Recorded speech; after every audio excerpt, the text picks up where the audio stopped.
Resy lahatra zareo avy eo anivon'ny positra malagasy fa miainga avy amin'ny fahaizana mandraraha ara-bola no fototra iorenan'ny toe-karem-pirenena antony nahatonga andareo anivon'ny positra malagasy izy ity hanomana tolotra mifandraika amin'izany tolotra izay natao tombony ho an'ny rehetra izy ity.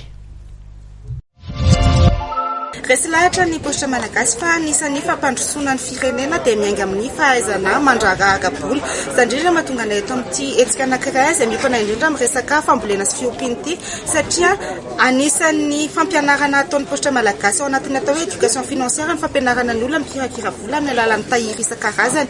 Manana tahiry maromaro zahay na ny tahiry azoko tia isan'andro na le hoe compte courant, na ny tahiry tsy azoko tia na mandritra ny fotoana maharitra na le compte bloqué, na ny tahiry tsonjovana ny fahanterana. Izany hoe anampiana ireo olona izay tsy manana retraite na mpiasa-panjakana toy ny mpiasa-panjakana sy ny mpiasa privé.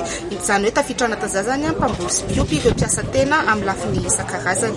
Dia anisan'izay ihany koa no mahatonga anay hoe ny positra tsy na anisan'ny manana maso ivoho betsaka indrindra manerana Madagasikara, 500 maso ivoho amin'ny positra eraky Madagasikara izay mampianatra ny ireo olona amin'ny resaka fikirakirana ara-bola.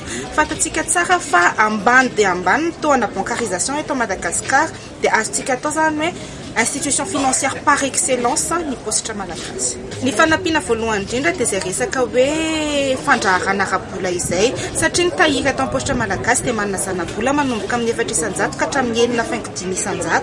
Izany hoe fanomezana azy ireo ny zana-bola ahafahany manitatra ny aktiviteany, manitatra ny sahan'asa izay iseharany. Folo taona teo eo nisy ny resaka tahiry tato amin'ny positra malagasy izay azonay ampanatretany tenenanay hoe tena tsy ampy ny fampahafantarana ary izany indrindra mahatonga anay hoe manararoatra hetsika tahaka izao ahafahanay mampafantatra ny olona amin'ny sehatra isan-karazany fisiany izay tolotra sy vokatra eto amin'ny positra malagasy.